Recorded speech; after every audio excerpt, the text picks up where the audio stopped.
Hello Fuga, aujourd'hui on est chez Laïa et on va cuisiner ensemble des petits beignets à la banane d'origine malgache. Venez avec moi.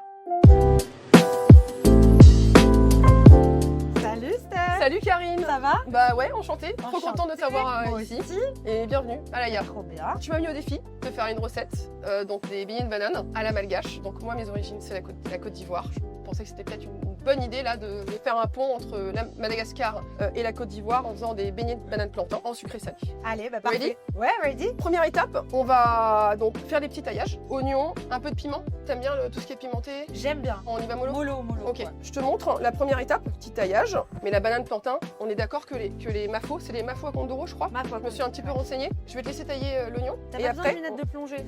T'es pas sensible Bien des yeux? à ton tour.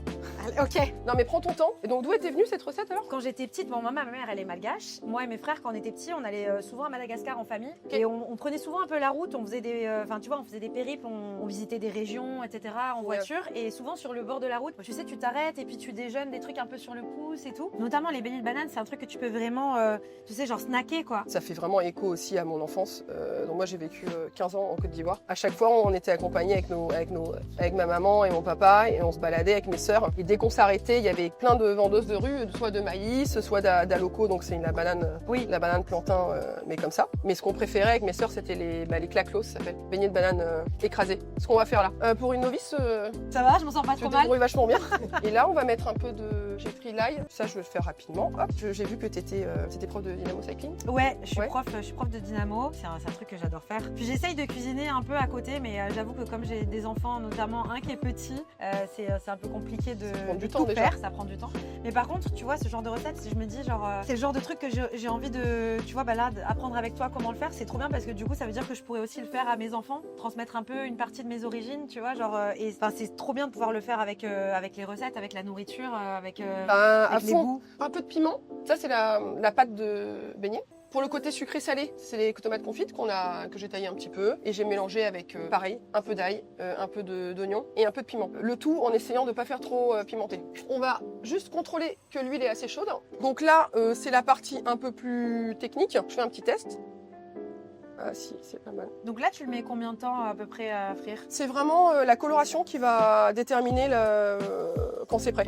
Faut pas que c'est la couleur de la banane, faut que ça commence vraiment à brunir autour. C'est bien parce que c'est pas trop compliqué, c'est pas trop long à faire et tout. Non, justement, je voulais pas quelque chose qui nous mette trop de temps. Et en plus, c'est vraiment de la cuisine de rue, ça. J'adore. Qu'on soit en Côte d'Ivoire ou à Madagascar, c'est vraiment une cuisine qui est simple. Il y a 4 ingrédients au total. Et moi, ça définit aussi un petit peu ce que j'aime, c'est-à-dire simple.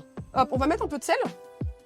Là, l'idée, c'est de prendre un petit peu de sauce tomate, Ouais. de faire un petit rond et de venir dresser un petit peu les beignets par-dessus. Et il y a des petites pousses, des petites herbes et un petit peu de kombava râpé à la fin. Donc tu prends une belle cuillère, tu la mets au centre comme ça, Oh là là, ça a l'air trop bon. petite tomate confite. Donc après tu viens mettre un peu au centre, tu essaies de garder un petit peu de tomate autour. Et là Ouais. tu peux prendre un peu de kombava, là, je viens zester comme ça.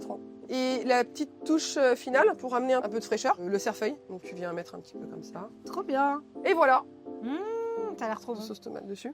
C'est très bon. Pas trop épicé, ça va? C'est un peu épicé, Oui. mais ça relève vachement bien. C'est super bon. Je laisse me dire si le défi est relevé. Écoute, ouais, le défi est relevé. C'est une recette twistée, vraiment twistée. J'adore. C'est très très bon.